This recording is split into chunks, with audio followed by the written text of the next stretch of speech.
नमस्कार, आप सभी का स्वागत है श्री चैतन्य योग आश्रम के यूट्यूब चैनल पर। आज हम भगवद गीता के 15वें अध्याय के बारे में चर्चा करेंगे। इसमें सर्वप्रथम श्री भगवान बोले, आदि पुरुष परमेश्वर रूप मूल वाले और ब्रह्मा रूप मुख्य शाखा वाले जिस संसार रूप पीपल के वृक्ष को अविनाशी कहते हैं तथा वेद जिसके पत्ते कहे गए हैं, उस संसार रूप वृक्ष को जो पुरुष मूल सहित तत्व से जानता है वह वेद के तात्पर्य को जानने वाला है।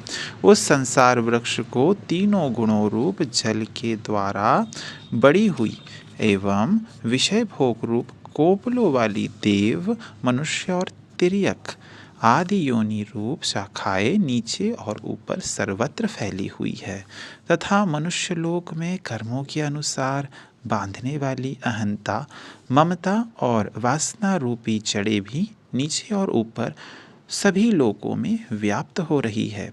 इस संसार वृक्ष का स्वरूप जैसा कहा है वैसा यहाँ विचार काल में नहीं पाया जाता, क्योंकि ना तो इसका आदि है और ना अंत है तथा ना इसकी अच्छी प्रकार से स्थिति ही है।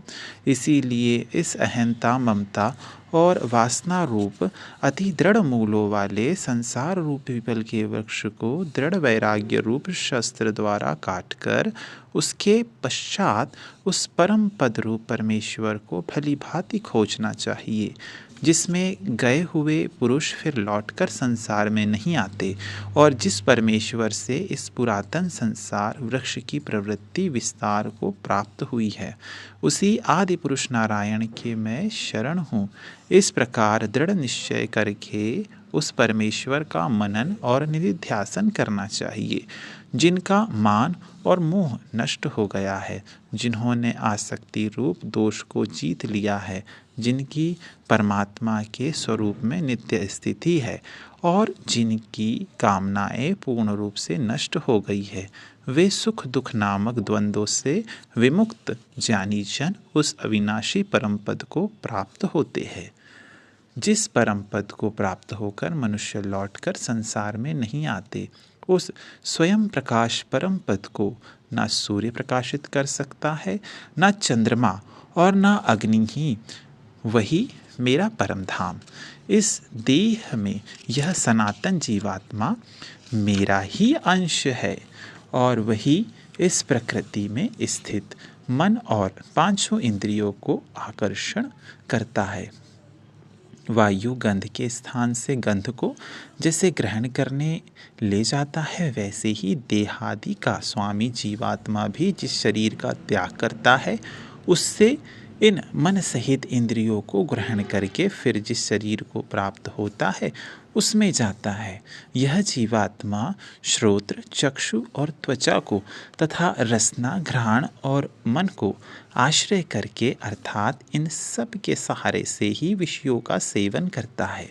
शरीर को छोड़कर जाते हुए को अथवा शरीर में स्थित हुए को अथवा विषयों को भोगते हुए को, इस प्रकार तीनों गुणों से युक्त हुए को भी अज्ञानी जन नहीं जानते। केवल ज्ञान रूप नेत्रों वाले विवेकशील ज्ञानी ही तत्व से जानते हैं। यत्न करने वाले योगी जन भी अपने हृदय में स्थित इस आत्मा को तत्व से जानते हैं, किंतु जिन्होंने अपने अंतःकरण को शुद्ध नहीं किया है, ऐसे अज्ञानी जन तो यत्न करते रहने पर भी इस आत्मा को नहीं जानते।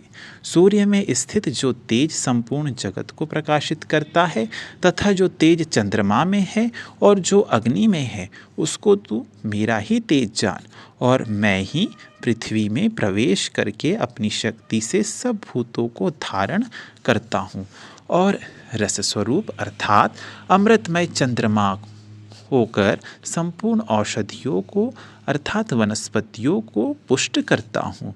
मैं ही सब प्राणियों के शरीर में स्थित रहने वाला प्राण और अपान से संयुक्त वैश्वानर अग्नि रूप होकर 4 प्रकार के अन्न को पचाता हूँ।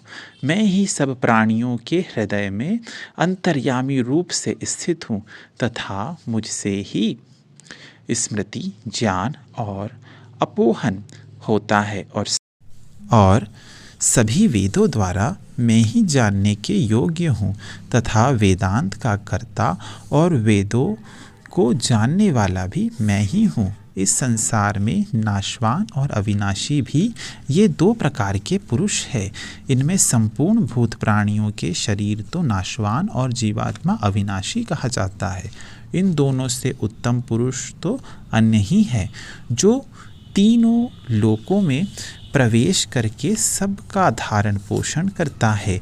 एवं अविनाशी परमेश्वर और परमात्मा इस प्रकार कहा गया है, क्योंकि मैं नाशवान जड़ वर्ग क्षेत्र से तो सर्वथा अतीत हूँ और अविनाशी जीवात्मा से भी उत्तम हूँ। इसीलिए लोक में और वेद में भी पुरुषोत्तम नाम से प्रसिद्ध हूँ।